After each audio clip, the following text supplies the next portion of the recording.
Start చేసి ప్రభునందు ప్రియమైన దేవుని వల్ల దేవుని యొక్క మహాకృపను బట్టి మనం ఈ రోజు నుంచి దేవుని యొక్క రాజ్యం గురించి మనం నేర్చుకున్న ప్రయత్నం చేద్దాము. ఇప్పటికే మనం ప్రతి శుక్రవార దినమున దేవుని యొక్క మహాకృపను బట్టి మనం ఎన్నో విలువైన విషయాలను నేర్చుకుంటూ ఉన్నాము. ఈ రోజు నుంచి మనం దేవుని యొక్క రాజ్యం గురించి నేర్చుకునే ప్రయత్నం చేద్దాము. దేవుని యొక్క రాజ్యం అంటే ఎలా ఉంటుంది, భూ సంబంధమైన రాజ్యాలు ఎలా ఉంటాయి, ఈ విషయాలన్నీ కూడా మనం నేర్చుకునే ప్రయత్నం చేద్దాం. రోమిలికి రాసిన పత్రిక 14వ అధ్యాయము,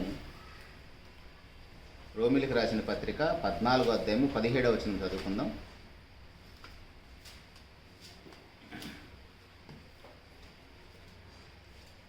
రోమిలికి రాసిన పత్రిక 14వ అధ్యాయం 17వ వచనములో, దేవుని రాజ్యము భోజనమును పానమును కాదు కానీ నీతియు సమాధానమును పరిశుద్ధాత్మలందలి ఆనందమునై ఉన్నది.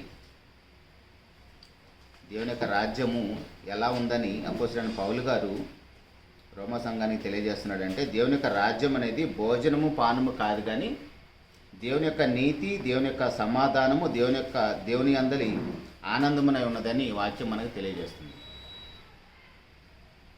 అంటే దేవుని యొక్క రాజ్యములో భోజనానికి పానానికి అంత విలువ లేదు అంటున్నాడంటే, భూ సంబంధమైన రాజ్యాలు ఏముంటున్నాయో మనకు ఒకసారి ఆలోచన చేస్తే ఆ రాజ్యానికి ఈ రాజ్యానికి ఉన్న వ్యత్యాసం ఏంటో కూడా మనకు తెలుస్తుంది. మనమందరం కూడా రాజుల కాలం నుంచి రాజ్యాలు ఎలా ఏలుతున్నారు, ఆ రాజ్యంలోని ప్రజల పరిస్థితులు ఎలా ఉన్నాయో మనందరికీ బాగా తెలుసు. మనకి హిస్టరీలో ఎక్కువగా అవే కనపడతాయి. ఏ రాజులు ఎలా పరిపాలన చేశారు, ఏ కాలంలో ప్రజలు చాలా ఆనందంగా బ్రతికారు, లేదా ఏ రాజ్యంలో ప్రజలు కష్టాలు అనుభవించారు, ఈ విషయాలన్నీ కూడా మన చరిత్రలో చదువుకుంటాం.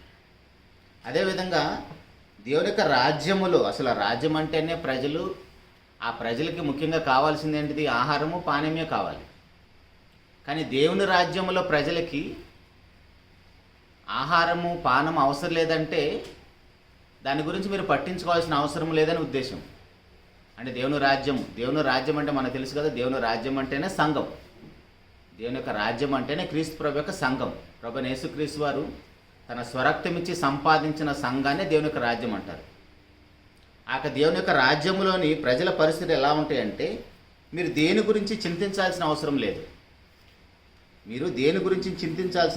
ఎందుకంటే ఆ రాజ్యానికి రాజు దేవుడైతే ఆ రాజ్యంలోని ప్రజల యొక్క ప్రతి అవసరాన్ని తీర్చే బాధ్యత దేవునిది. ఇప్పుడు ఆ యొక్క బాధ్యత దేవుడు తీసుకున్నప్పుడు, నాకు ఆహారం కావాలి, నాకు తాగటానికి నీళ్లు కావాలని మనం ఏడవలసిన అవసరం లేదు. మనం బాగా అర్థం చేసుకోవడం కోసము, ఇప్పుడు మన కుటుంబంలో మనము తండ్రులుగా ఉన్నాము, మనకి తండ్రులు ఉన్నారు. మన కుటుంబంలో బిడ్డలు చిన్నపిల్లలైనా లేదా కొంచెం వయసు వచ్చిన వాళ్ళైనా నాకు ఆహారం కావాలని, లేదా నాకు త్రాగటానికి నీళ్లు కావాలని కానీ, నాకు బట్టలు కావాలని కానీ మన బిడ్డలు ఎప్పుడూ అడగరు. కానీ వాళ్ళు అడగకముందే వారి యొక్క ప్రతి అవసరాన్ని మనం తీరుస్తాం. ఎందుకంటే అది మన బాధ్యత. తండ్రిగా దేవుడు మనకి ఇచ్చిన బాధ్యత. కుటుంబంలో తన యొక్క కుటుంబ సభ్యులు ఎవరైతే ఉన్నారో, భర్త, భార్య, పిల్లలు, వారి యొక్క ప్రతి అవసరాన్ని కుటుంబ యజమాని తీరుస్తాడు. అది పర్టికులర్గా ఎవరు చెప్పాల్సిన అవసరం కూడా లేదు. అయితే దేవుని రాజ్యంలోని ప్రజలు వాటి గురించి ఆలోచించాల్సిన అవసరం లేదంటున్నాడు దేవుడు. ఎందుకంటే ఆ రాజ్యానికి రాజు దేవుడు కాబట్టి. ఒకసారి భూలోకంలోని రాజ్యం గురించి మనం ఆలోచిస్తే, భూలోకంలో దావీదు మహారాజు యొక్క కుమారుడు సొలొమోన్ గారు, ఆయన పరిపాలనలో ఆయన ఎంత గొప్ప పరిపాలన చేశాడో, ఆయన రాజ్యంలోని ప్రజల పరిస్థితులు ఎలా ఉన్నాయో, ఆయన ఒక్కరోజు వారింట్లో భోజనానికి అయ్యే ఖర్చు ఏంటో మనం ఆలోచిస్తే, ఆ రాజ్య పరిస్థితులు ఏంటో మనకు తెలిస్తే, అదే దావీదు మహారాజు యొక్క వంశముల నుంచి వచ్చిన వాడే మన ప్రభువైన యేసుక్రీస్తు వారు కూడా. మరి ఈ కుమారుని రాజ్యంలో పరిస్థితులు ఎలా ఉన్నాయో కూడా మనకు తెలియాలి. పిలాతు ముందు నిలబడ్డప్పుడు ప్రభువైన యేసుక్రీస్తు వారు అన్నమాట ఒకసారి మనం జ్ఞాపకం చేసుకుందాం. యోహాను సువార్త 18వ అధ్యాయము 35వ వచనంలో 36, యోహాను సువార్త 18వ అధ్యాయము 36వ వచనములో ప్రభువైన యేసుక్రీస్తు వారు మాట్లాడుతున్నారు, నా రాజ్యము ఈ లోక సంబంధమైనది కాదు. నా రాజ్యము ఈ లోక సంబంధమైనది అయితే నేను యూదులకు అప్పగింపబడుకున్నట్లు నా సేవకులు పోరాడుతురు. ఇక్కడ ప్రభువారు మాట్లాడుతున్నారు, నా రాజ్యము ఈ లోక సంబంధమైనది కాదు. మరి ఎలాంటిది ఆ రాజ్యము? ఇప్పుడు ఆ రాజ్యంలో ఉన్న మనము, కానీ ఆ రాజ్యంలో ఉన్న మనకి ఆ రాజ్య సంబంధమైన వాతావరణం ఏంటో మనకు తెలియకపోతే చాలా కష్టం. మనం ఇంట్లో ఉన్నాము, మన ఇంట్లో స్థితిగతులు ఏంటో మనకు తెలియకుండా బాధ్యత లేకుండా బ్రతుకుతున్నాం అనుకోండి, వాళ్ళ పరిస్థితులు ఎలా ఉంటాయి?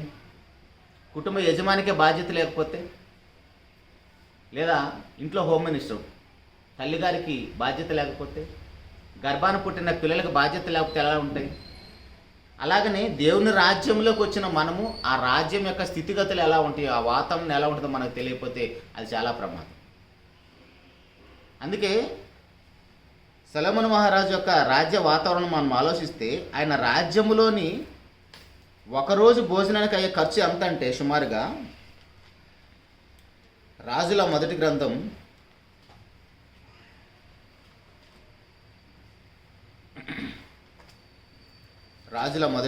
4వ అధ్యాయము 22వ వచనం చూస్తే, రాజుల మొదటి గ్రంథము 4వ అధ్యాయం 22 నుంచి, ఒక్కొక్క దినమునకు సొలొమోను భోజనపు సామాగ్రి ఎంత అనగా 600 తూముల సన్నపు గోధుమ పిండియు, 1200 తూముల ముతక పిండియు, క్రొవ్విన ఎడ్లు 10, విడి ఎడ్లు 20, 100 గొర్రెలు, ఇవియుగాక ఎర్ర దుప్పులను జింకలను క్రొవ్విన బాతులు తేబడెను. ఎంతండి ఒక్కరోజు భోజనానికి అయ్యే ఖర్చు? తూము అంటే ఎంతో తెలుసా? ఒక తూము అంటే 4 మానికలు. ఒక తూము అంటే 4 మానికలు. ఎన్ని తూములు పిండి? గోధుమ పిండి 600 తూములు. 600 ఇంటూ 4 ఎంత అవుతుంది? 2400 తూములు. దాన్ని మనం కేజీలో కన్వర్ట్ చేస్తే నాకు తెలిసి ఒక మానికంటే 2 కిలోలు అనుకుంటా. 5 కిలోల మానికంటే అవును, ఇంత ఉంటుంది. రెండు తవలు అంటారు. 5 తవల ఏమో మా ఏరియాలో నాకు తెలిసి 2 తవ్వలు అయితే ఒక మానిక అంటారు. ఎందుకంటే మా తాతగారిది రేషన్ షాప్ అనమాట. నేను చిన్నప్పటి నుంచి ఎన్నో వందల రైసులు నేను అమ్మాను, అక్కడే పుట్టి పెరిగాను. దాంట్లో తవ్వ అంటే 1 కేజీది ఉంటుంది, అవి 2 కలిపితే ఒక మానిక అనేవాడు. సో ఇప్పుడు అంటే గోధుమ పిండే ఎంత ఉంది, ముతక పిండి అంట అది 1200 తూములు, 4800 మానికల్లో కన్వర్ట్ చేస్తే. తర్వాత క్రొవ్విన ఎడ్లు 10, మళ్ళీ 25, 20 లేదా 100 గొర్రెలు, ఇవి గాక గొర్రెలు, దుప్పులు, జింకలు. అంటే ఒక రోజు ఆహారానికి అయ్యే ఖర్చు ఎంత ఉందో చూడండి. ఎందుకు? ఆయన ఎంత పెద్ద మహారాజు. మనం ఆలోచిస్తే ప్రసంగి గ్రంథం చదివినా, లేదు దినవృత్తాంతంలో 2వ గ్రంథం 9వ అధ్యాయం చదివినా, సొలొమోను మహారాజు యొక్క స్థితిగతులు ఏంటో మనకు అర్థమవుతుంది. రాజుల మొదటి గ్రంథం 10వ అధ్యాయము, 2వ దినవృత్తాంతాల గ్రంథము 9వ అధ్యాయము, ప్రసంగి గ్రంథము 2వ అధ్యాయము, ఈ విషయాలన్నీ మనం చదివితే భూ సంబంధమైన రాజు యొక్క స్థితిగతులు ఎలా ఉన్నాయో ఆలోచించేద్దాం. ఎందుకంటే ఆ రాజ్య స్థితిగతులు ఏంటో మనకు తెలిస్తే మనము ఏ రాజ్యంలో ఉన్నామో ఆ రాజ్యానికి ఈ రాజ్యానికి వ్యత్యాసం ఏంటో మనకు తెలుస్తుంది. సొలొమోను మహారాజు యొక్క రాజ్యంలో వెండి ఎన్నికకి రాలేదంట. మన ఇంట్లో 1 కిలో వెండి ఉంటుందా? మహా అయితే మన ఇంట్లో ఆడపిల్లలకు పట్టీలు ఉంటాయి వెండి. ఆ పట్టీలు కొనటానికే 2000 అవుతున్నాయి, 3000 అవుతున్నాయని మనం తిప్పలు పడతాం. కానీ ఆయన రాజ్యంలో ఎండి అనేది ఎన్నికకి రాలేదంట. అంటే మొత్తం బంగారమే.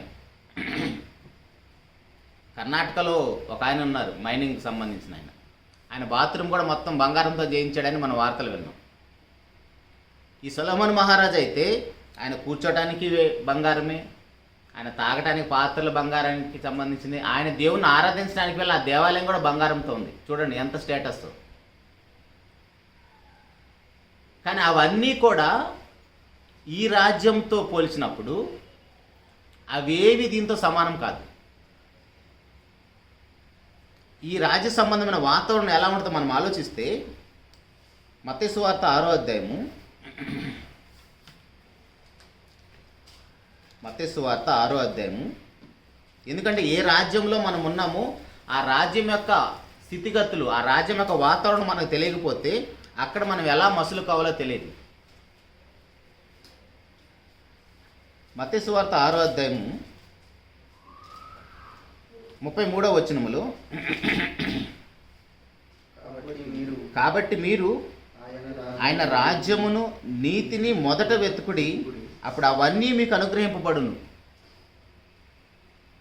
32వ వచనం కూడా చదివితే, ఇవన్నీ మీకు కావాలని మీ పరలోకపు తండ్రికి తెలియను. ఏం కావాలని అంటే దేవుని రాజ్యంలో ఉన్న వారి స్థితిగతులు ఎలా ఉంటాయంటే, మీరు ఏ రాజ్యంలో ఉన్నారో ఆ రాజ్యం యొక్క అధికారి దేవుడైతే, ఇప్పటి వరకు మనం ఆలోచన చేసిన సొలొమోను మహారాజు రాజ్యంలో భోజనానికి ఎంత విలువ ఉంది, ఎంతమంది తింటున్నారు, ఎన్ని వేల మంది ఉన్నారు అక్కడ, అంత భోజనం తినాలంటే ఎంతమంది జనాభా ఉంటారు, తిండి గురించే ప్రస్తావన అంతా ఉంది. కానీ ఈ రాజ్యంలో మొట్టమొదటిగా మీరు దేవుని యొక్క రాజ్యాన్ని నీతిని వెతికితే ఆ రాజ్యంలో పరిస్థితులు ఎలా ఉంటాయంటే, మీరు అసలు ఫుడ్ గురించి ఆలోచన చేయాల్సిన అవసరం లేదు. ఎందుకంటే అవన్నీ కూడా నేను చూసుకుంటాను అంటున్నాడు. మనం ఇందాక ప్రారంభంలో మాట్లాడుకున్నట్టుగా మన కుటుంబంలో మన పిల్లలు ఏది అడగరు. వారు అడగకముందే వారి యొక్క ప్రతి అవసరం ఎలా తీర్చబడుతుంది. మన పైన ఎవరైతే బాధ్యత కలిగిన తల్లిదండ్రులు ఉన్నారో వారు మన ప్రతి అవసరాన్ని తీరుస్తారు. మన బిడ్డలు ఎప్పుడు కూడా నాకు అది కావాలి ఇది కావాలని చింతించరు, ఏడవరు. అఫ్కోర్స్ పిల్లలు ఏడుపులు అవి వేరే విషయాలు. ఇక్కడ 24వ వచనం కూడా చూడండి ఒకసారి. మత్తయి సువార్త 6వ అధ్యాయం 24వ వచనంలో, ఎవడును ఇద్దరు యజమానులకు దాసుడుగా ఉండనేరడు. అతడు ఒకరిని ద్వేషించి ఒకరిని ప్రేమించును, లేదా ఒకరిని పక్షం కొండి మరొకరిని తృణీకరించును. మీరు దేవునికి సిరికి దాసులుగా ఉండనేరరు. ఏమి చెప్పాలనుకొని ప్రభువైన యేసుక్రీస్తు వారు కొండ మీద ప్రసంగంలో ఈ విషయాలన్నీ తెలియజేస్తున్నారంటే, ఇద్దరు యజమానులు ఉన్నారు మీ ఎదుట. ఇద్దరు యజమానులు ఉన్నారు. ఒకరెవరు? డబ్బు, మరి ఒకటి దేవుడు. ఇప్పుడు మీరు ఏ యజమానికి దాసులుగా ఉంటే ఆ యజమాని మిమ్మల్ని పరిపాలన చేస్తాడు. ఇప్పుడు మన కళ్ళ ముందు ధనాన్ని పెట్టేసి ధనాన్ని ప్రేమిస్తావా దేవుడిని ప్రేమిస్తావా అంటే ఆటోమేటిక్గా మనం తౌడు కాకుండా చెప్పేది ధనమనే అంటాం. అందరి ముందు షేమ్ అవుతామని కాబట్టి, లేదంటే నాకు దేవుడు అంటే చాలా ఇష్టం అంటాం, కానీ బయటికి వేషధారులాగా మాట్లాడతాం. కానీ డబ్బు లేకపోతే ఎలాగండి? డబ్బు కావాలి కదా, ప్రతి అవసరం తీర్చేది డబ్బే కదా, ఒక రోజు కూడా మనకు గడవదు కదా డబ్బు లేకుండా అనుకుంటాం. కానీ డబ్బుకి అంత విలువ లేదని ప్రపంచవ్యాప్తంగా అందరూ తెలుసుకున్న రోజులు చూసాం మనం. కరోనా టైంలో డబ్బుకి ఏమైనా విలువ ఉందా? కోట్ల రూపాయలు కట్టి శవాలు తెచ్చుకున్నారు. మళ్ళాగా డబ్బు లేని వాళ్ళు ఇంట్లో ఉండి బ్రతికిపోయాం. దేవుని మాటే మనల్ని బ్రతికిస్తుంది. దేవుని యొక్క మాటే మనల్ని బ్రతికిస్తుంది. కాబట్టి ఆ మాటకు మనం విధేయత చూపిస్తే మన స్థితిగతులన్నీ కూడా మారుస్తాడు దేవుడు.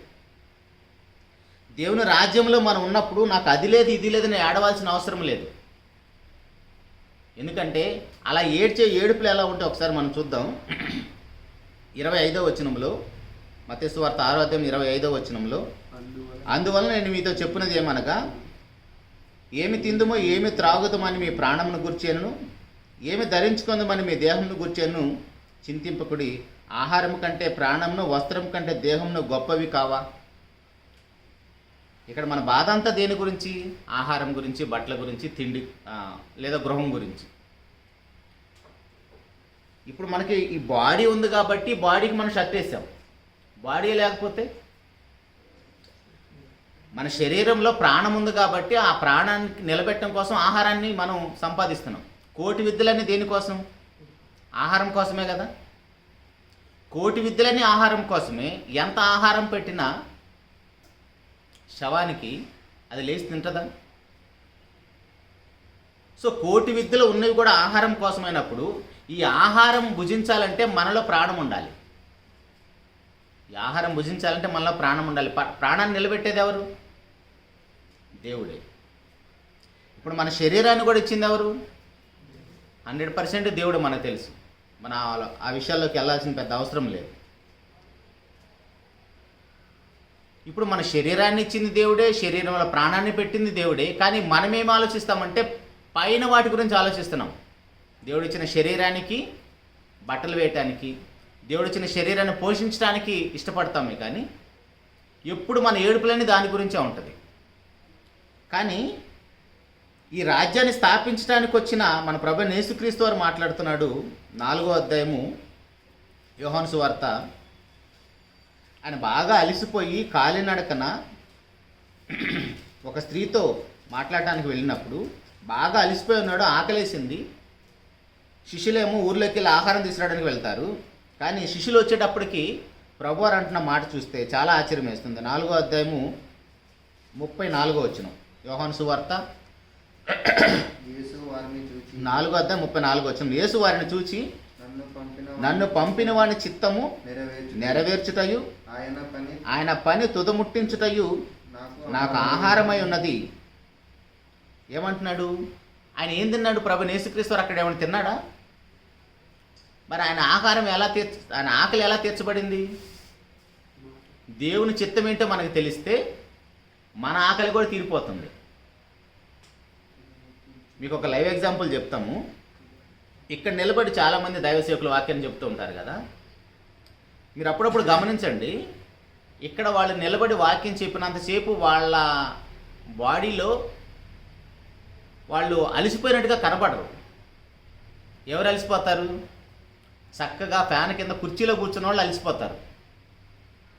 అది ఇంకెంతసేపు చెప్తాడో అనిపిస్తూ ఉంటుంది వినేటప్పుడు. నా పరిస్థితి అంతే ఉంటుంది ఎక్కువసేపు చెప్తే. కానీ ప్రశాంతం కూర్చొని వినేవాళ్ళు అలసిపోతారా? ఇక్కడ నిలబడి వాక్యం చెప్పేవాళ్ళు అలసిపోతారా? నిలబడి వాక్యం చెప్పేవాళ్ళు అలసిపోతారు. ప్రశాంతంగా కూర్చున్న వాళ్ళు ఎందుకు అలసిపోతారు? ప్రశాంతం కూర్చున్న వాళ్ళు అలసిపోరు. కానీ ఇక్కడ ప్రభువైన యేసుక్రీస్తు వారు ఆ సమరయ స్త్రీతో మాట్లాడటానికి వెళ్ళి బాగా ఆకలేస్తుంది, శిష్యులేమో ఆహారం తీసుకురావడానికి పోయారు. కానీ ప్రభువారు శిష్యులు వచ్చేటప్పటికి ప్రభువారు అంటున్న మాట ఏంటంటే దేవుని యొక్క చిత్తం నెరవేర్చడం నాకు పనికి ఆహారమై ఉంది, అదే నాకు ఆకలి తీరుస్తుందని చెప్తున్నాడు. అంటే ఆకలి ఎలా తీరిపోయింది? ఒక పాపిని రక్షిస్తే పరలోక రాజ్యంలో చేరిస్తే, ఒక పాపిని రక్షించి పరలోక రాజ్యంలో చేరిస్తే సేవకుడికి ఆకలి దప్పికలు కష్టం అనేది తెలియదు. ఎందుకు ఇక్కడ నిలబడి గంటలు వాక్యం చెప్తారంటే ఇక్కడ నిలబడ్డంతసేపు వాళ్ళకి అసలు ఆ కష్టం అనేది బాడీలో కనపడదు, తెలియదు. ఎందుకంటే పరిశుద్ధాత్ముడు అలా నడిపిస్తాడు. అలాగనే ప్రభువైన యేసుక్రీస్తు వారు కూడా ఆ స్త్రీని మార్చిన తర్వాత ఆమె వెళ్ళేసి ఊరు మొత్తాన్ని మార్చేసింది. ఇప్పుడు ఊరు మొత్తాన్ని మార్చడం కష్టమా? ఒక స్త్రీని మార్చడం కష్టమా? ఊరు మొత్తాన్ని మార్చడం కష్టం. వాళ్ళందరిని పిలవాలి, ఇంటింటికి పోయి పిలవాలి. ఇప్పుడు మనల్ని కూడా సేవకులు ఎందుకు గృహ దర్శనాలు చేస్తారు? వాళ్ళకేం పని బాటలు లేవా? భార్య పిల్లలు లేరా? ఉద్యోగ వ్యాపారాలు లేవా? వాళ్ళు కూడా మళ్ళాగానే కడుపు ఉంది కదా, కుటుంబంలో చాలామంది ఆకలితో ఎదురు చూస్తూ ఉంటారు కదా. అయినా సరే ఎందుకు ఇవన్నీ పక్కన పెట్టేసి సేవకులు గృహ దర్శనాలు చేస్తూ ఉంటారు? ఇవన్నీ పక్కన పెట్టేసి వాళ్ళని దర్శించాలి, వాళ్ళని బలపరచాలి, వాళ్ళని ఎలాగైనా సరే దేవుని రాజ్యంలో తీసుకొని రావాలి. కానీ ఆ ఊరి మొత్తాన్ని మార్చడం కంటే ఒక స్త్రీని మారిస్తే ఆ స్త్రీని ఊరి మొత్తాన్ని మార్చేస్తుంది. ఆ సుకరణ పట్టణాన్ని మొత్తాన్ని మార్చేసింది ఒక్క స్త్రీని. అది దేవుని యొక్క చిత్తం. ఒక పాపిని రక్షించి దేవుని రాజ్యంలో చేర్చడం అది దేవుని యొక్క చిత్తం. సో ఇక్కడ ఒక పాపిని పరలోక రాజ్యంలో చేరిస్తే ఎలాగైతే అది ఆహారం పానం అవుతుందో, ఇక్కడ ప్రభువారు అంటున్న మాట ఏంటి? మనం ఇందా చూసాం రోమపత్రికలో 14:17 దేవుని యొక్క రాజ్యంలో ఏమి లేదు, భోజనానికి పానానికి అంత విలువ లేదు. మరి ఏముంది దేవుని రాజ్యంలో? ఆయన యొక్క నీతి, సమాధానము, పరిశుద్ధాత్మలందు ఆనందమునై ఉంది. ఆ నీతి అంటే ఏంటో, ఆ సమాధానం ఏంటో, పరిశుద్ధాత్మలందరి ఆనందం ఏంటో, అవి 3 పాఠాలు నేర్చుకుందాం. ముందుగా రాజ్యానికి సంబంధించి కొన్ని విషయాలు చూద్దాము. ఆ రాజ్యంలో పరిస్థితులు ఎలా ఉన్నాయో ఒకసారి మనం ఆలోచిస్తే మత్తయి సువార్తకు వచ్చేసేయండి. మత్తయి సువార్తలో ఉన్నాం మనం. 25వ వచనంలో, ఏమి తిందుము ఏమి త్రాగుదమని మీ ప్రాణమును గురించి అని, ఏమి ధరించుకుందాము అని మీ దేహమును గురించి అని మీరు చింతింపకుడి. ఆహారం కంటే ప్రాణమును, వస్త్రము కంటే దేహమును గొప్పవి కావని చెబుతూ 26వ వచనంలో, ఆకాశ పక్షులను చూడుడి, ఆ విత్తవు కోయవు కొట్టలో కూర్చుకొనవు, ఆయనను మీ పరలోక తండ్రి వాటిని పోషించుచున్నాడు, మీరు వాటికంటే బహు శ్రేష్ఠులు కారా అంటున్నాడు. ఇప్పుడు మనలాగా ఆహారం కోసం జంతువులు కానీ పక్షులు కానీ కష్టపడుతుంటాయా? దాచిపెట్టుకుంటాయా? మనలాగా ఆహారం కోసం అవతలను మోసం చేస్తాయా? చక్కగా అన్నీ ఎగురుకుంటా పోయి వాటికి నచ్చిన ఫుడ్ తినేసి చక్కగా వాటి భాషలో ఏదో మాట్లాడుకుంటూ గోలగోలు చేస్తాయి. ఈవినింగ్ అయితే మీరు పల్లెటూరులో చూస్తే చెట్ల మీద పక్షులు చాలా ఆనందంగా ఉంటాయి, మనం చూస్తాం. కానీ వాటిని చూసి మీరు బుద్ధి తెచ్చుకోండి అంటున్నాడు. ఎందుకు? వాటినే నేను పోషిస్తున్నాను, మీరు వాటికంటే బహుశ్రేష్ఠులు అంటున్నాడు. కానీ మనకి దేవుని మీద అంతగా విశ్వాసం ఉండదు కాబట్టి మనం కోటి విద్యలను పెట్టుకొని వాటి కోసమే రేయింబగులు కష్టపడి సంపాదించి చదువులతోటి ఉద్యోగ వ్యాపారాలతోటి లేనిపోయిన రోగాలన్నీ తెచ్చిపెట్టుకుంటాం. కానీ బాగా సంపాదించిన తర్వాత తినటానికి మనకి ఆరోగ్యం ఉంటుందా? డాక్టర్ ఏమంటాడంటే తింటే చస్తామంటాడు. సంపాదించినంత ఏమైపోవాలి మరి? మీకు ఒక మంచి మాట చూపిస్తాను. అదే ఇందాక మనం మాట్లాడుకున్న సొలొమోను మహారాజు గురించి. ఆయన ఎంత సంపాదించాడో, ఎంత ఎంజాయ్ చేశాడో ప్రపంచం మొత్తాన్ని, దేవుడు కలుగు చేసిన సృష్టిని సొలొమోను మహారాజే ఫుల్గా అనుభవించాడు అనుకుంటా. కానీ ఆ అనుభవించిన ఆయన ఏమంటున్నాడంటే, ప్రసంగి గ్రంథం 2వ అధ్యాయము 18వ వచనంలో, ప్రసంగి గ్రంథం 2వ అధ్యాయము 18వ వచనంలో, సూర్యుని కింద నేను ప్రయాసపడి చేసిన పనులన్నింటినీ నా తరువాత వచ్చేవానికి నేను విడిచిపెట్టవలనని తెలుసుకొని వాటి యందు అసహ్యపడి తిని. కానీ మన తిప్పలన్నీ దేనికోసం? మన కుటుంబం కోసం, నేను భోజనం చేయడం కోసమే తిప్పలు పడతామా? ఈ కోటి విద్యలన్నీ కేవలం ఒక తరం కోసమే ఆలోచిస్తామా? నేను, నా పిల్లలు, వారి పిల్లలు కూడా తినాలని ప్రయాసపడతాం. దానికోసమే మనం ఆరోగ్యాన్ని పక్కన పెట్టేస్తాం. సంపాదించిన తర్వాత డాక్టర్ ఏమంటాడు? తింటే చస్తామంటాడు. కానీ మనం ఎవరి కోసం సంపాదించామో వాళ్ళ పరిస్థితులు ఎలా ఉంటాయి? వాళ్ళు కూడా మళ్ళాగానే ప్రయాసపడతారు. 47వ అధ్యాయము యెషయా గ్రంథం 47వ అధ్యాయము 15వ వచనంలో, యెషయా గ్రంథం 47వ అధ్యాయం 15వ వచనం, నీవు ఎవరి కొరకు ప్రయాసపడి అలసితివో వారికి అలాగే జరుగుతుంది. నా బిడ్డలు, వాళ్ళ బిడ్డలు, మనవరాళ్ళ కోసం కష్టపడతాం కదా. కానీ మొత్తం సమస్తాన్ని అనుభవించిన ఆయన ఏమంటున్నాడంటే, అంతా వ్యర్థము. నేను ఎవరి కోసం ప్రయాసపడ్డానో అదంతా చూస్తే నాకు అసహ్యం వేస్తుంది. అరే, నేను వీళ్ళకి వదిలిపెట్టడం కోసం ఇంత ప్రయాసపడ్డాను అంటున్నాడు. పోనీ మనం అంత ఇచ్చి మనం వెళ్ళిపోయిన తర్వాత మన పిల్లలను ఖాళీగా ఉంటారా? నువ్వు ఎంత కష్టపడ్డావు నీకంటే తర్వాత మన బిడ్డలు కూడా అంతే కష్టపడతారు. కాబట్టి దేవుని రాజ్యంలో పరిస్థితులు ఎలా ఉన్నాయో మనం ఆలోచిస్తే, మత్తయి సువార్తకు వచ్చేసేయండి. 6వ అధ్యాయంలో ఉన్నాం మనం. మత్తయి సువార్త 6వ అధ్యాయంలో 27వ వచనంలో, మీలో ఎవడు చింతించటం వల్ల తన ఎత్తు మూరెడు ఎక్కువ చేసుకొనగలడు? వస్త్రం గురించి మీరు చింతింపనేలా? అడవి పులి ఎలాగ ఎదుగుచున్నావో ఆలోచించడి. అవి కష్టపడవు వడకు ఆయనను తన సమస్త వైభవంతో కూడిన సొలొమోను వాటిలో ఒకదాని వల్ల కూడా లేడంటున్నాడు.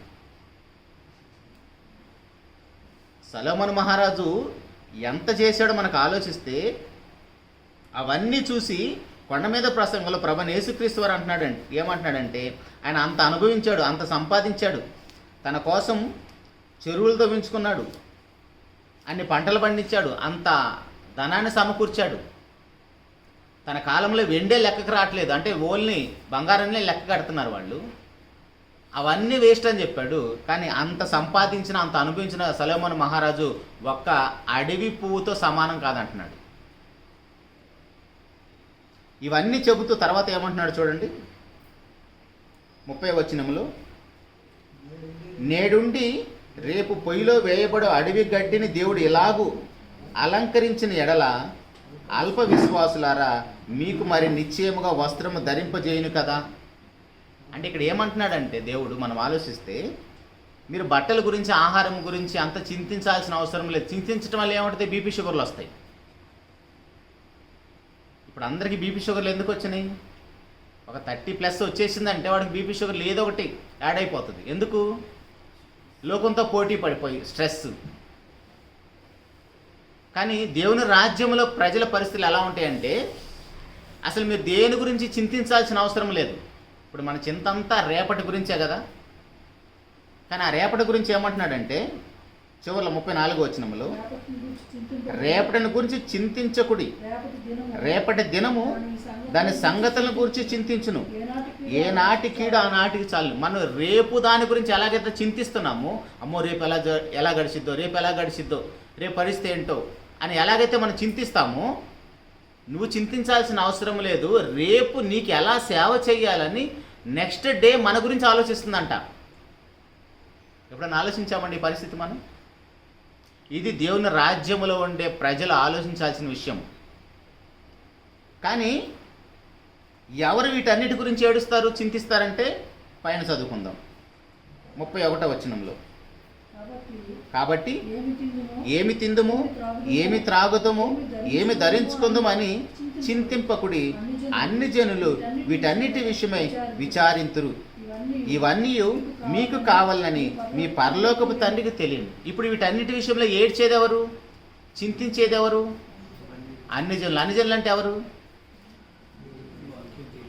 అన్ని జనులు అంటే ఎవరు?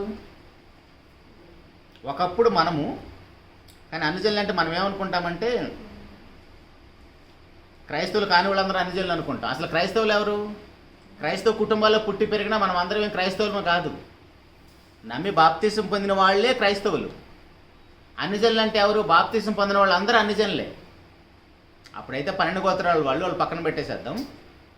ఒక మాటలో చెప్పాలంటే దేవుడు లేని వారు అన్ని జనులండి.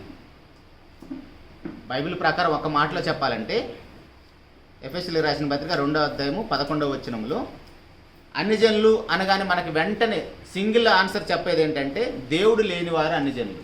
ఇప్పుడు మనం దేవుని కలిగిన వారమా, దేవుని లేని వారమా? రాజ్య సంబంధులు అంటే ఎవరు? సంఘస్థులు. రాజ్య సంబంధులు అంటే సంఘంలో ఉన్నవారు. సంఘంలో ఉన్నవారికి దేవుడు ఉన్నాడు.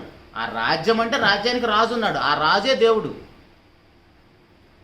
ఎఫెసీయులకు రాసిన పత్రిక 2వ అధ్యాయం 11వ వచనంలో, కాబట్టి మునుపు శరీర విషయములో అన్ని జనులై ఉండి శరీరమందు చేతితో చేయబడిన సున్నతి గలవారు అనబడిన వారి చేత సున్నతి లేనివారు అనబడిన మీరు ఆ కాలమందు ఇశ్రాయేలుతో సహపౌరులు కాక పరదేశులను, వాగ్దాన నిబంధన లేని పరజనులు, నిరీక్షణ లేని వారును, లోకమందు దేవుడు లేనివారై ఉండి. ఎవరండి అన్ని జనులు అంటే? దేవుడు లేనివారు అన్ని జనులు. ఒకప్పుడు మనము ఇశ్రాయేల్ జనాంగంతో సహపౌరులం కాదు. మనం దేవుని సన్నిధికి వెళ్ళడానికి మనకు అవకాశం లేదు. దేవుని మాటలు వినడానికి అవకాశం లేదు. ప్రార్థన చేసుకోవడానికి అవకాశం లేదు. దేవుని యొక్క వాక్యం వినడానికి అవకాశం లేదు. కానీ దేవుని యొక్క మహాకృపను బట్టి మనం అందరం కూడా డైరెక్ట్గా దేవుని యొక్క సన్నిధికి వెళ్ళిపోతున్నాం. అతి పరిశుద్ధ స్థలానికి వచ్చేసాం ప్రభువైన యేసుక్రీస్తు వారు చేసిన బలియాగాన్ని బట్టి. ఒకప్పుడైతే అన్ని జనుల పరిస్థితి ఏంటంటే ప్రార్థనా మందిరానికి బయట ఆవరణంలో ఉండాలి. ఆ మందిరంలో అడుగు పెట్టడానికి కూడా అవకాశం లేదు. కానీ అలాంటి స్థితిలో నుంచి దేవుడు మనల్ని తన రాజ్య నివాసులుగా చేశాడు. ఆ రాజ్య నివాసులుగా చేసిన ఆ యొక్క స్థితిగతులు, ఆ రాజ్యం యొక్క వాతావరణం ఎలా ఉంటుందంటే మీరు అసలు ఆ తిండి గురించి, బట్టల గురించి చింతించాల్సిన అవసరం లేదు. కానీ చింతించకుండా ఉంటాం మనం. మన బాధ అంతా పొద్దున్న లేచిన కాడి నుంచి ఇదే ఏడుపు ఉంటుంది. నిజంగా మనము దేవుని బిడ్డలమైతే, రాజ్య సంబంధులమైతే నా ప్రతి అవసరం దేవుని యొక్క మహాకృపలో తీర్చబడుతుంది అనే స్థితిలోకి మనం వెళతాం. ఇంకా గట్టిగా మాట్లాడితే ఏమంటాడంటే ఆ రాజ్య సంబంధులుగా చేర్చబడిన తర్వాత ఆ రాజ్యంలో ఒక మంచి నీతి ఉంది. ఆ నీతి ఏంటంటే 4వ అధ్యాయం ఎఫెసీయులకు రాసిన పత్రిక 27వ వచనంలో, ఎఫెసీయులకు రాసిన పత్రిక 4వ అధ్యాయము 27వ వచనంలో, అపవాదికి చోటు ఇయ్యకుడి, దొంగిలివాడు ఇక మీదట దొంగిలక అక్కర గలవానికి పంచిపెట్టకు వీలు కలుగు నిమిత్తము తన చేతులతో మంచి పని చేయుచు కష్టపడవలెను. ఇదేమైనా జరిగే పనేనండి? లోకంలో నీతి ఎలా ఉంటుంది చూడండి. రాజ్య సంబంధమైన నీతి ఎలా ఉందో, రాజ్యంలో నీతి మనం చదువుకున్నాం కదా 14-17 రోమపత్రికలో. ఆ రాజ్యంలో భోజనానికి పానానికి ఏమి లేదు, కానీ నీతియు సమాధానము పరిశుద్ధాత్మలందని ఆనందం. ఆ నీతి విషయంలో లోకంలో నీతి ఎలా ఉంటుంది? ఎవడన్నా దొంగతనం చేస్తున్నాడు అనుకోండి, అరే బాబు దొంగతనం చేయటం కరెక్ట్ కాదు, నేను కొడతారు, చంపేస్తారు, జైల్లో పెడతారు, కాబట్టి దొంగతనం మానుకో, ఏదన్నా పని చేసుకుని బ్రతకంటారు. కానీ రాజ్యంలో, దేవుని యొక్క రాజ్యంలో నీతి ఏంటిది? నువ్వు దొంగతనం మానుకోవటం మాత్రమే కాదు, నీ చేతులతో కష్టపడి మంచి పని చేయాలి. చాలామంది దేవుని సన్నిధిలో కానుక వేసేటప్పుడు కూడా ఏదో మోసం చేసో లేదా ఊరకొచ్చిందో ఇలాంటివి ఏ తీసుకొచ్చేసి దేవుని యొక్క రాజ్యంలో కానుకేస్తారు. అవి వేయకూడదు. కష్టపడి పనిచేసిన డబ్బులే దేవుని యొక్క సన్నిధిలో మనం కానుకివ్వాలి. ఇక్కడ ఈ దొంగకు చెబుతున్న రాజనీతి ఏంటంటే, వాడు కష్టపడి పని చేయాలి, మంచి పని చేయాలి, దానితో పాటు సంఘములో అక్కర కలిగిన వారికి పంచిపెట్టుటకు పని చేయాలంట. వాడి పోషణ మాత్రమే కాదు, రాజ్యంలో ఎవరైతే అక్కర కలిగి ఉంటారో వారికి పంచిపెట్టడానికి వీలుగా తను మంచి పని చేయాలంట. దొంగతనం మాత్రం మానుకోవటం కాదు. లోకంలో నీతి ఎలా ఉంది? దొంగతనం మానుకోమని చెప్తుంది. కానీ రాజనీతి ఎలా ఉంటుంది? దేవుని యొక్క రాజ్యంలో నీతి ఎలా ఉంటుంది? నువ్వు దొంగతనం మానుకోవటం మాత్రమే కాదు, మంచి పని చేయాలి, కష్టపడి పని చేయాలి, దాంతోపాటు అక్కర కలిగిన వారికి పంచిపెట్టే స్థాయికి మనం వెళ్ళాలి. ఎందుకంటే ఆ రాజు అదే చేశాడు. ఏ రాజు? మనం ఏ రాజ్యంలో ఉన్నామో ఆ రాజు ప్రభువైన యేసుక్రీస్తు వారు భూమి మీద ఉన్నప్పుడు ఏమైనా సంపాదించుకున్నాడా? ఆయన తలవాల్చుకోవడం కూడా స్థలం లేదు కదా. మరి ప్రభువైన యేసుక్రీస్తు వారు సంపాదించింది ఏంటిది? పరిశుద్ధమైన రక్తం. ఆయన పరిశుద్ధమైన రక్తాన్ని సంపాదించుకొని ఆ రక్తం అక్కర కలిగిన వారందరికీ పంచిపెట్టాడు. ఎవరు అక్కర కలిగిన వారు? ఎవరైతే పాపము చేత ఏడవబడుతున్నారో వారి పాప విమోచన క్రయదానాన్ని ఆయన సంపూర్ణంగా చెల్లించేశాడు. ఇప్పుడు ఆ రాజ్యంలో వచ్చిన వారి పరిస్థితులు ఏంటి? ఆయన రాజ్యంలో చేర్చబడిన మన పరిస్థితులు ఏంటి? ఎవరైతే అక్కర కలిగి ఉన్నారో వారందరికీ పంచిపెట్టాలి, దేవుని యొక్క వాక్యాన్ని పంచిపెట్టాలి, వారి అవసరాలు తీర్చాలి. అందుకే ప్రారంభంలో సంఘం ప్రారంభించబడినప్పుడు వారికి ఉన్న చిరాస్తులు అమ్మి అపోస్తుల పాదం మీద ఎందుకు పెట్టారు? ఇదేది మాకు అవసరం లేదు, ఎందుకంటే ఆయనే చూసుకుంటాడు, మా యొక్క ప్రతి అవసరం ఆయనే చూసుకుంటాడు. అసలు అవసరాల గురించి ఆలోచించరు. మన ఇంటిలో బిడ్డలు ఎలాగైతే అవసరాల గురించి ఆలోచించరు, దేవుని యొక్క రాజ్యంలోని ప్రజలు అవసరాల గురించి ఆలోచించాల్సిన అవసరం లేదు. ఎందుకంటే మన ప్రతి అవసరం దేవుని యొక్క మహాకృపలో తీర్చబడుతూనే ఉంటుంది. కోరికలు తీర్చబడవు. మన గొంతుమ కోరికలు ఉంటాయి కదా, మన ప్రార్థనకి మోకాళ్ళు వేసినప్పుడు చాలా మన ఇష్టమైన కోరికలన్నీ కోరుకుంటాం. అన్ని కోరికలు తీర్చబడవు, కానీ మన ప్రతి అవసరం తీర్చబడుతుంది. కాబట్టి ప్రియ దేవుని సంగమా, దేవుని యొక్క రాజ్యంలో రేపటి గురించి మనం చింతించాల్సిన అవసరం లేదు. ఆ రాజ్యంలో పరిస్థితులు ఎలా ఉంటాయంటే, మనమే కష్టపడి అనేక మందికి పంచిపెట్టేవారిగా ఉండాలి. ఇంకా ఆ రాజ్యంలో నీతి ఎలా ఉంటుందంటే, ఇక్కడ మనం మాట్లాడుకున్నట్టుగా అసలు ఆహారం గురించి, పానీయం గురించి మీరు చింతించాల్సిన అవసరం లేదంటే ఒక మంచి ఉదాహరణ చూద్దాం. ఇశ్రాయేలు జనాంగం పరిస్థితి మనందరూ తెలుసు కదా. వారు ఐగుప్తు నుంచి బయలుదేరిన తర్వాత 40 సంవత్సరాలు వారు ఏం ఫుడ్ తిన్నారు? వాళ్ళు ఏమన్నా ఇక్కడ ఆకాశ పక్షులను చూడండి అని చెప్పాడు కదా, ఆ చెప్పిన ఆయనే వాళ్ళు నడిపించాడు. వాళ్ళు 40 సంవత్సరాలు మనలాగా వండుకున్నారా? మళ్ళా కష్టపడ్డారా? పండించారా? దాచుకున్నారు? ఏమీ లేదు. చక్కగా 40 సంవత్సరాలు పోషించబడ్డారు. ఎంతమంది పోషించబడి ఉంటారు? సుమారుగా ఒక 30 లక్షల మంది పోషించబడి ఉంటారు. 6 లక్షల మంది యుద్ధం చేయగలిగిన వారు, కాలుబలం కలిగిన వాళ్ళు, అంటే యుద్ధం చేయగలిగిన వాళ్ళు.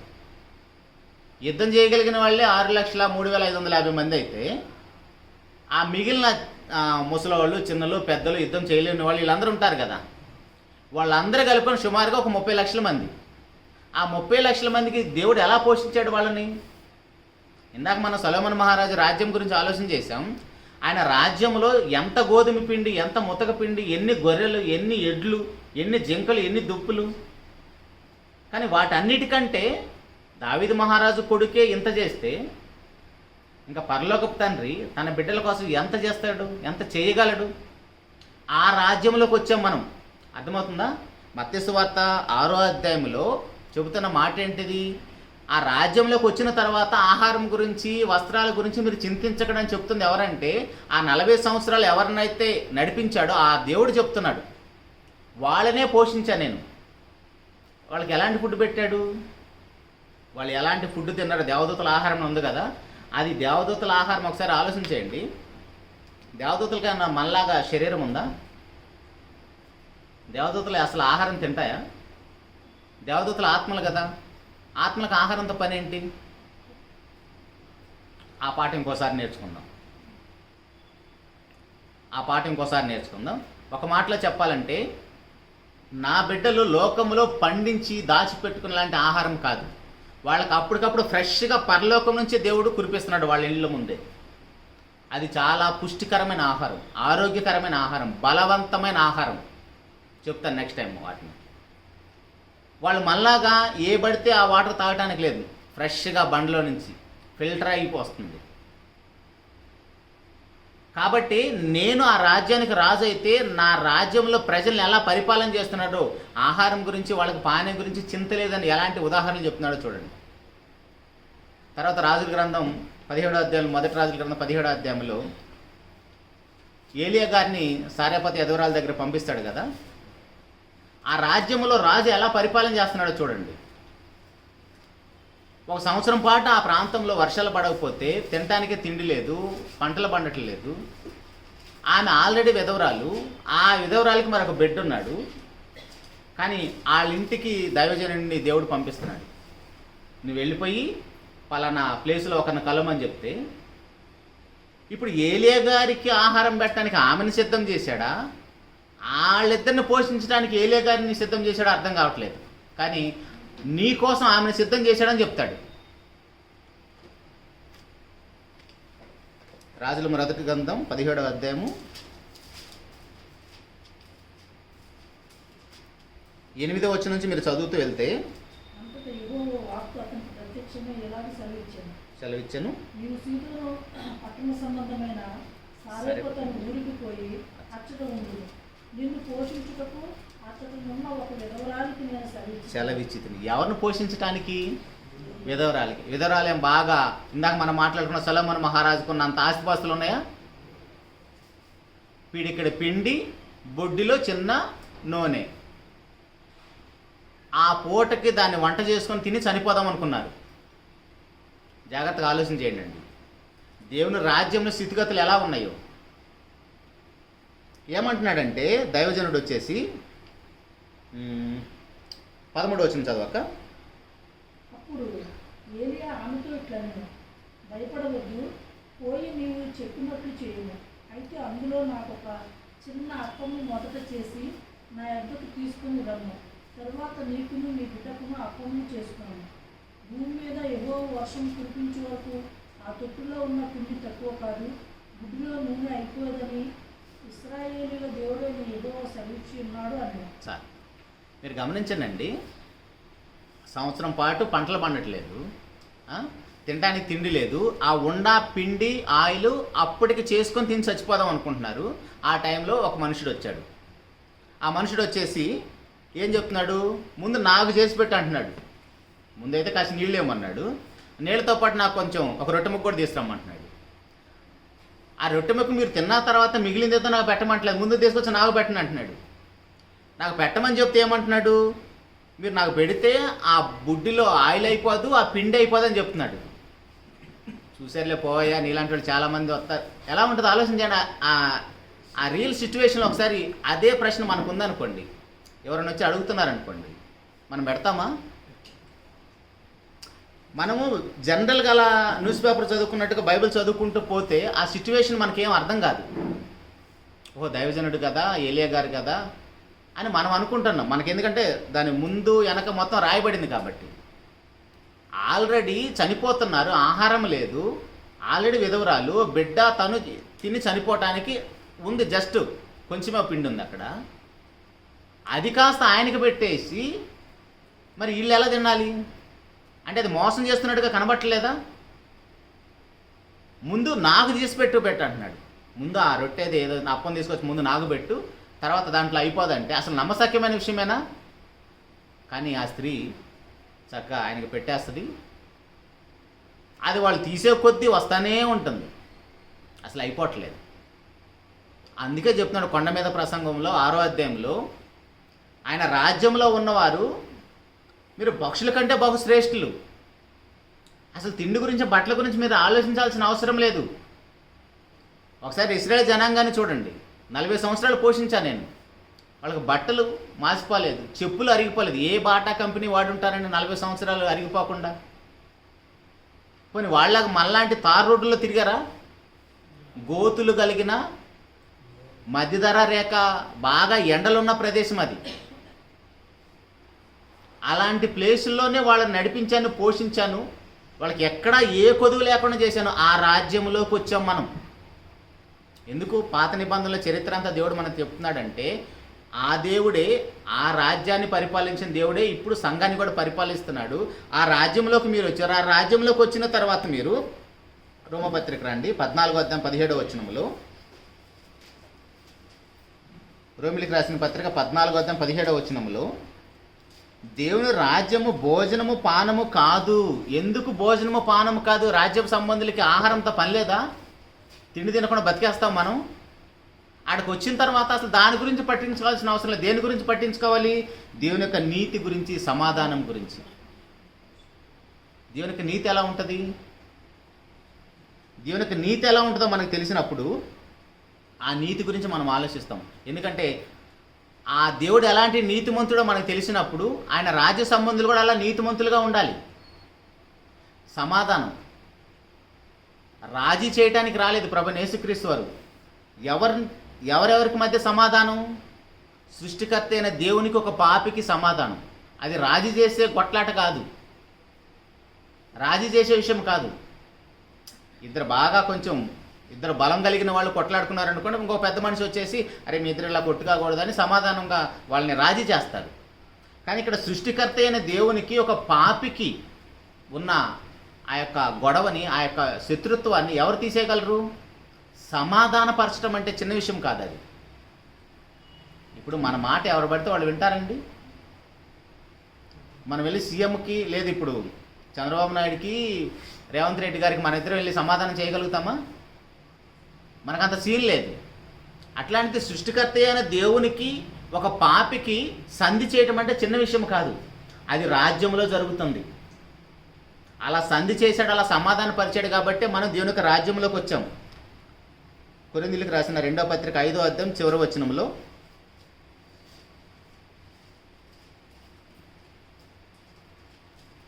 కొరింథీయులకు రాసిన 2వ పత్రిక 5వ అధ్యాయం 21వ వచనంలో, ఎందుకనగా మనం ఆయన యందు దేవుని నీతి అగునట్లు పాపం మెరుగని ఆయనను మన కోసం పాపముగా చేసెను. అందుకు ప్రభువైన యేసుక్రీస్తు వారు తండ్రి అయిన దేవునితోటి మనకి శత్రుత్వాన్ని తీసే సమాధానాన్ని ఏర్పరిచాడు. మన రోమపత్రిక 5వ అధ్యాయం చదివినా మనకు ఆ విషయాలు తెలుస్తుంది. ఆ విషయాలు మరలా మనం తర్వాత నేర్చుకుందాం అనుకున్నాం కదా. అయితే ఆ రాజ్య సంబంధుల పరిస్థితులు ఎలా ఉండాలంటే, ఆ నీతి గురించి మాట్లాడుతూ, మనము లోకంలో ఏదేదో కార్యక్రమాలు చేసి నేను నీతిమంతుడిని అని చెప్పుకోవాల్సిన అవసరం లేదు. మన నీతి క్రియలన్నీ దేవుడు దేంతో పోల్చాడంటే మురికి గుడ్డలతో పోల్చాడు.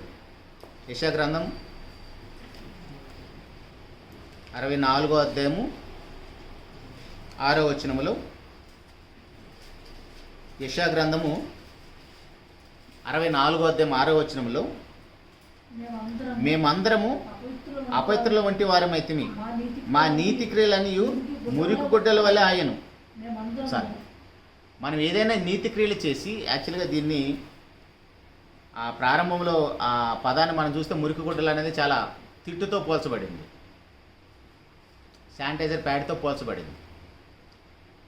చక్కగా పరిశుద్ధాత్ముడు మురికి గుడ్డలతో పోల్చి చక్కగా మనకు రాయించాడు. కానీ అంటే మనం ఏదో చేసి గొప్పవాళ్ళం అనిపించుకోవాల్సిన అవసరం లేదు దేవునికి రాజ్యంలో. మనం ఎంత చేసినా అవన్నీ కూడా మురికి గుడ్డలాగా కనపడతాయి దేవునికి.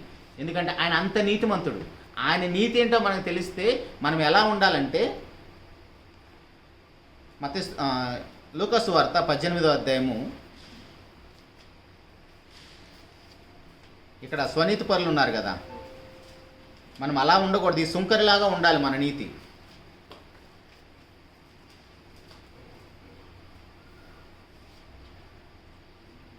మత్తయి సువార్త 18వ అధ్యాయం 9వ వచనం నుంచి, ఈ శాస్త్రుల పరిచయం ఎలాంటి వాళ్ళంటే వాళ్ళు స్వనీతిని స్థాపించబోనుకుంటూ ఉంటారు దేవుని యొక్క రాజ్యంలో. తామే నీతిమంతులు అనుకుంటూ ఉంటారు. చదవక చదవండి. తమ్ము నమ్ముకుని ఇతరులను తృణీకరించు కొందరితో ఆయన ఈ ఉపమానం చెప్పారు. ప్రార్థన చేయుటకు ఇద్దరు మనుషులు దేవాలయంలోకి వెళ్ళిరి. వారిలో ఒకడు పరిసయుడు, ఒకడు సుంకరి. పరిసయుడు నిలువబడి, దేవా, నేను చోరులను, అన్యాయస్తులను, వ్యభిచారులనైన ఇతర మనుషుల వలె నేను ఈ సుంకరి వలె నేను ఉన్నందుకు మీకు కృతజ్ఞతాస్తుతులు చెల్లించున్నాను. వారముకు 2 మార్లు ఉపవాసం చేయొచ్చు, నా సంపాదన అంతటిలో 10వ వంతు చెల్లించుతున్నానని తనలో తాను ప్రార్థన చేస్తున్నాడు. ఇక్కడ ఈ యొక్క పరిసయుడి పరిస్థితి ఏంటి? నేను ఎంత గొప్పవాడిని అంటే అని దేవుని దగ్గరకు వచ్చి చెప్తున్నాడు. ఏంటి ఆయన గొప్పతనం? నా ప్రత్యేకత ఏంటంటే నేను వారానికి 2 సార్లు ఉపవాసం ఉంటాను, తనకున్న ఆస్తి అంతట్లో 10వ వంతు చెల్లిస్తున్నాను, ఇలాంటి వాళ్ళతో నేను సమానుని కాదని చెప్తున్నాడు. తను తాను అతిశయించుకుంటున్నాడు, నాకంటే గొప్ప నీతిమంతులు అని చెప్పుకుంటున్నాడు. కానీ సుంకర్ ఏం చేస్తున్నాడు? ఆకాశం వైపు కళ్ళెత్తుట కూడా ధైర్యం చాలక తన రొమ్ము కొట్టుకొనుచు, దేవా, పాపిని నన్ను కరుణించమని వేడుకున్నాడు. ఇన్ని గొప్ప గొప్ప కార్యక్రమాలు చేశాను అనుకుంటున్నాడు, కానీ అవన్నీ కూడా గొప్పల కోసం. నేను ఇది చేసి నీతిమంతుని అనుకుంటున్నాడు, కానీ ఏదైనా చేసి మనం దేవుని దగ్గర నీతిమంతులు అనుకుంటే అవన్నీ మురికోటలతో సమానం అంటున్నాడు. మనకు తెలియాల్సింది ఏంటంటే దేవుని యొక్క రాజ్యములో మనం ఏమి చేసినా అది ఎన్నికకు రాదు. ముందుగా మనం పాపమని గుర్తించాలి. ఆయన మహాపరిశుద్ధుడు, ఆయన నీతిమంతుడు. ఆ నీతిమంతుని దగ్గర మనం ఏది చేసినా మన నీతి క్రియలు ఏవి కూడా ఎన్నికకు రావు. ఆ మత్తయి సువార్తలోనే శాస్త్రుల నీతి కంటే, పరిశీలన నీతి కంటే మీ నీతి అధికం కావాలంటాడు. ఇంకా వీళ్ళ నీతి ఎలా ఉంటుందంటే 23వ వచనం కూడా చూడండి. మత్తయి సువార్తలో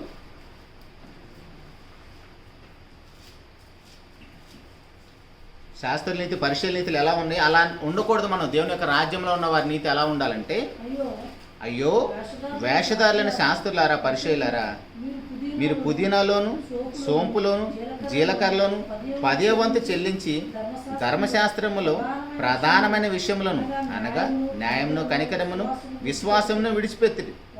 వాటిని మానక వీటిని చేయవలసి ఉండని. ఇక్కడ వీళ్ళ పరిస్థితి ఏంటిది? ఆత్మ సంబంధమైన విషయాలను పక్కన పెట్టేసి భౌతిక సంబంధమైన వాటిని బాగా చేస్తున్నారు. పుదీనా కట్టలు ఎంత కాస్ట్ ఉంటాయండి? జీలకర్ర ఎంత కాస్ట్ ఉంటుంది? కోట్ల రూపాయలు ఉంటుందా? పొలంలో నుంచి ఆ పుదీనా కట్టలు అవన్నీ వచ్చిన తర్వాత 1, 2, 3, 4, 10, ఇది దేవునిది, ఇంక మిగిలిందంతా నాది. ఎంత కాస్ట్ ఉంటాయి అవి? అసలు దేవుడు ఆ ఇచ్చే స్వభావాన్ని ఎందుకు పెట్టాడు? దాతృత్వ స్వభావాన్ని ఎందుకు పెట్టాడు? దేవుని యొక్క నీతిలో అక్కర కలిగిన వారందరికీ పంచిపెట్టడం కోసం ఆ యొక్క కార్యక్రమాన్ని దేవుడు ఇశ్రాయేలు జనానికి ఏర్పాటు చేశాడు.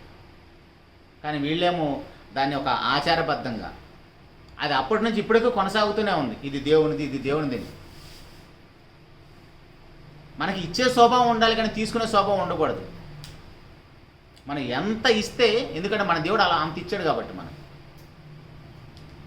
కానీ శాస్త్రుల పరిశీలన నీతిలో ఇలా ఉన్నది. కానీ దేవుడు ఏం కోరుకుంటున్నాడంటే ఆయన యొక్క న్యాయమును, కనికరమును, విశ్వాసమును కోరుకుంటున్నాడు.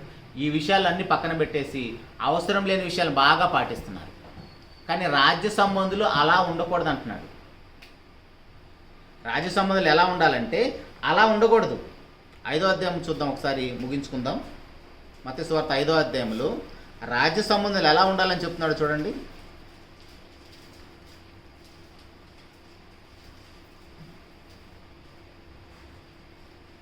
19వ వచనం.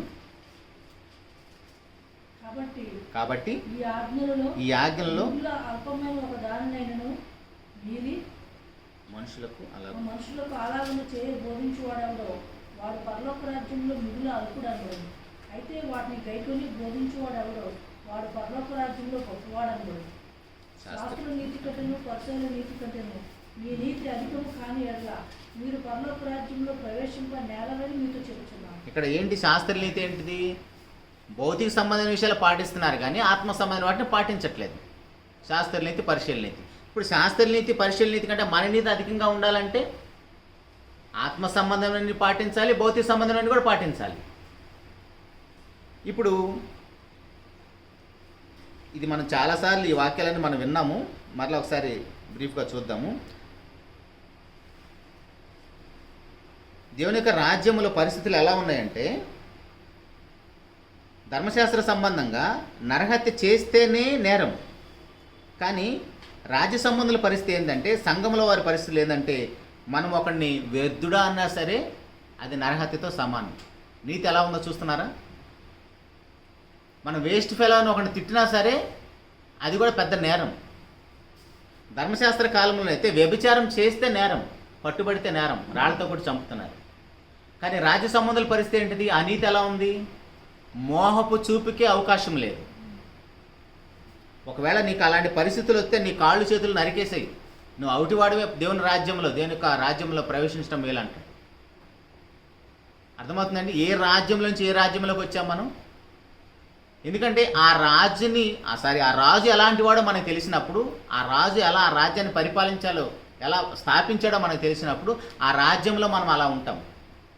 అవేవి తెలియకుండా నేను రాజ్య సంబంధుడు, నేను చర్చికి వెళ్తున్నాను, సంఘంలో ఉన్నాను అనుకుంటే, ఆ రాజ్య వాతావరణం మనకు తెలియకపోతే అక్కడ అలా బ్రతకలేము. చివరి ఒక మాట చూసుకొని ముగించుకుందాం. ఇదే మత్తయి సువార్త 5వ అధ్యాయంలో 43వ వచనం నుండి, నీ పొరుగువాన్ని ప్రేమించి నీ శత్రుని ద్వేషించు అని చెప్పండి మాట మీరు విన్నారు కదా. నేను మీతో చెప్పినది ఏమనగా, మీరు పరలోకమందున్న మీ తండ్రి కుమారులై ఉండినట్లు మీ శత్రువులను ప్రేమించుడు, మిమ్మల్ని హింసించే వారి కొరకు ప్రార్థన చేయుడి. ఆయన చెడ్డవారి మీదను మంచివారి మీదను తన సూర్యుని ఒదింపు చేసి నీతిమంతుల మీదను అనీతిమంతుల మీదను వర్షం కురిపించుచున్నాడు. మీరు మిమ్మల్ని ప్రేమించిన వారిని చేయుచున్నారు కదా. మీ సహోదరులకు మాత్రం వందనం చేసిన మీరు ఎక్కువ చేయుచున్నదేమి? అనుజనులు అలాగ చేయుచున్నారు కదా. మీ పరలోకపు తండ్రి పరిపూర్ణుడు కనుక మీరు పరిపూర్ణంగా ఉండేది. అలా పరిపూర్ణంగా మనం ఉండాలంటే ఏం చేయమని చెప్తున్నాడు? శత్రువుని కూడా ప్రేమించే స్థాయికి మనం వెళ్ళాలి. శత్రువుని కూడా మనం ప్రేమించే స్థాయికి వెళ్ళినప్పుడే రాజ్య సంబంధులం. ఆ రాజ్య వాతావరణం అలాంటిది. ఇప్పుడు ఆ రాజ్యాన్ని స్థాపించిన రాజు పరిస్థితి ఏంటిది? కొడుతున్నా తిడుతున్నా ముఖాన్ని ఉమ్మేస్తున్నా సరే, తండ్రి వీరు ఏం చేస్తున్నారు వీరు తెలియదు కనుక వీళ్ళకి క్షమించమని చెప్పి అలా రాజ్యాన్ని ప్రారంభించాడు ఆయన. ఆ రాజ్యంలోకి వచ్చిన మనకు అందరూ శత్రువులు ఉన్నారనుకోండి, మనం రాజ్య సంబంధులం కాదు, ఇంకా అనుజనులాగానే ఉన్నాం. అనుజనులు అయితే అలాగ ఉన్నారు. కానీ రాజ్య సంబంధుల పరిస్థితి ఏంటంటే, ఒకరిని వేస్ట్ ఫెలో అంటానికి లేదు, ఒకరిని ద్రోహి అంటానికి లేదు. శత్రువుని కూడా ప్రేమించే స్థాయికి మనం వెళ్ళాలి. కానీ మనమేమో పగలో ప్రతీకారాలతో బ్రతుకుతాం. సంఘానికి వస్తాము కానీ, మీకు అంతకుముందు కూడా చెప్పినట్టు గుర్తు, ముందుగా మన కుటుంబంలో మనకు ఎవరు శత్రువులు లేకుండా ఉండాలి. దాని తర్వాత మన బంధువులు ఎవరు మన శత్రువులు లేకుండా ఉండాలి. అది మనం ప్రాక్టీస్ చేస్తే మన సంఘంలో ఉన్నట్టే. కానీ అక్కడే మనకు చాలా అడ్డు వస్తుంది. భార్యాభర్తల గొడవలు, ఆడపడుచులు వదినమ్మలకి గొడవలు, అత్త గొడవలకి గొడవలు. కానీ మనం మాత్రం సంఘానికి వచ్చి చక్కగా దేవుని ఆరాధిస్తాం. ఇవన్నీ ఆడవాళ్ళకే చెప్పాను, మరి మగవాళ్ళకి లేవా? మగవాళ్ళకే ఉన్నాయి. కాకపోతే వాళ్ళేం బయటపడతారు, మనం పెద్దగా బయటపడం. కానీ ప్రియ దేవుని సంఘమా, దేవుని రాజ్య సంబంధులు ఎలా ఉండాలంటే శత్రువుని కూడా ప్రేమించే స్థాయికి వెళ్ళాలి. ఎందుకంటే మన రాజు అలా పరిపాలన చేశాడు. ఆ రాజ్యంలోకి వచ్చి మనం ఆహారం అని, లేదంటే తాగటం కోసమని, కుటుంబం అని ఇలా చింతించాల్సిన అవసరం లేదు. నెక్స్ట్ డే అనేది ఎలా మనకు సేవ చేయాలో ఆ రోజే మన కోసం ఆలోచన చేస్తుంది. రోజే మన కోసం ఆలోచన చేస్తుంది. మనం ఆలోచించాల్సింది, మనం వెతకాల్సింది ఏంటంటే ఆయన యొక్క నీతిని, రాజ్యాన్ని. ఆ నీతి రాజ్యము ఇంకా ఎలా ఉంటుందో మనం నెక్స్ట్ క్లాస్లో నేర్చుకునే ప్రయత్నం చేద్దాం. చిన్న మాట ప్రార్థన చేసుకుందాం. మహోన్నతుడా, మహాపరిశుద్ధుడా, జీవం కలిగిన మా నాయన, స్తోత్రం తండ్రి. ఇంతవరకు మమ్మల్ని ప్రేమించి మీ కృపలో జ్ఞాపకం చేసుకొని మీ యొక్క రాజ్యానికి సంబంధించిన కొన్ని ప్రాథమిక విషయాలు మేము విన్నాం తండ్రి. మీ యొక్క రాజ్యంలో ఉన్న మేము ఆహారం గురించి, పానీయం గురించి ఆలోచించేవారిగా ఉండకుండా మీ యొక్క నీతిని, మీ యొక్క సమాధానాన్ని, పరిశుద్ధాత్మల యందలి ఆనందమును మేము పొందేవారిగా, మా జీవితాన్ని కొనసాగించే వారిగా మేము ఎలా బ్రతకాలో రాబోయే రోజుల్లో మేము గొప్పగా నేర్చుకొని మీ నామానికి మహిమకరంగా మేము జీవించడం కృపను అనుగ్రహించండి తండ్రి. ఈరోజు నాయన భౌతిక సంబంధమైన రాజ్యము, సొలొమోను యొక్క రాజ్యము, వారి యొక్క భోజన బల్ల దగ్గర తండ్రి ఎలా గొప్ప గొప్ప ఆహార పదార్థాలు ఉన్నాయో, ఎంత గొప్పగా వారు భుజించారు, కొన్ని విషయాలు చూసాం తండ్రి. కానీ ప్రభు యొక్క బల్ల యొద్ద ఆయన మా కోసం సిద్ధం చేసిన ఆహారం పానీయం అది ఎంత గొప్పదో రాబోయే రోజుల్లో గొప్పగా మేము నేర్చుకుంటూ కృపను అనుగ్రహించండి తండ్రి. ఆ రాజ్యంలో చేర్చబడిన మేము ఎవరం కూడా నాయన చింతించేవారిగా ఉండకుండా శత్రువుని కూడా ప్రేమించే స్థాయికి మేము ఎదుగుటకు పరిశుద్ధాత్మ సహాయంతో మమ్మల్ని నడిపించండి తండ్రి. ఒక వాక్యం మీద ఆసక్తితో మీ సన్నిధికి వచ్చిన ప్రియులైన మీ పిల్లలందరిని బట్టి స్తోత్రం తండ్రి. నిన్న వాక్యం తండ్రి వాళ్ళ హృదయాలు భద్రం చేసుకుంటకు పరిశుద్ధాత్మ కార్యం జరిగించిన నాయన మహోన్నతుడు. ఏ మాటలైతే మేము వింటున్నామో ప్రకటిస్తున్నామో ఆ మాట తగ్గట్టుగా మా జీవితాలు మార్చుకొని మీరు పరిపూర్ణులు కాబట్టి మీ పిల్లమైన మేము కూడా అలాగనే పరిపూర్ణం అవుటకు మేము పరిపూర్ణం అయ్యేంత వరకు మీ చిత్తమైతే మా అందరికీ ఆయుష్ను ఆరోగ్యాన్ని ప్రసాదించండి తండ్రి.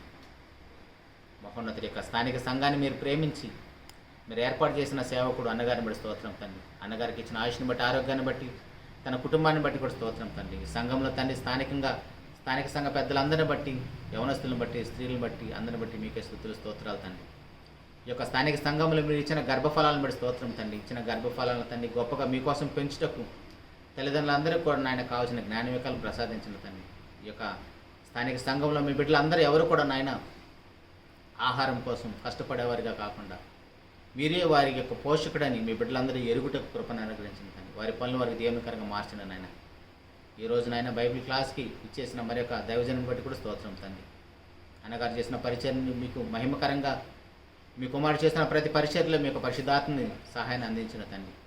ఎవరికైతే వాక్యాన్ని బోధిస్తున్నారో వాక్యం వింటున్న ప్రతి ఒక్కరు కూడా నాయన పరిపూర్ణ అయ్యేంత వరకు నాయన మీ కుమారుడు ప్రయాసపట్టకు మీ కుమారునికి కావాల్సిన పరిశుద్ధాత్మ సహాయాన్ని అందించమని అన్నగారి కుటుంబాన్ని కూడా తండ్రి మీ కృపలో జ్ఞాపకం చేసుకోమని అలుపుడైన నాకు నాయన మీ సర్వ సమాజం ఎదుట మీ మాటలు బోధించిన మాటల ప్రకారం నేను బ్రతుకుటకు ఇచ్చిన భాగ్యాన్ని బట్టి స్తోత్రాలు చెల్లించుకుంటూ ప్రభు అక్కడ ఆలస్యం అయితే మేము ఇంకా శరీరాలు ఉంటాయి మరోసారి ఈ విధంగా కలుసుకొని విలువైన మాటలతోనైనా మమ్మల్ని మేము హెచ్చరించుకుంటూ కృపను అనుగ్రహించమని సమస్త మహిమ ఘనత ప్రభావాలు మీకు ఆరోపిస్తూ ఇక ప్రియకుమారుడు మా ప్రభుని యేసుక్రీస్తు వారి ఘనమైన నామములోనే ప్రార్థించి అడిగి వేడుకొంచున్నాము తండ్రి. ఆమేన్.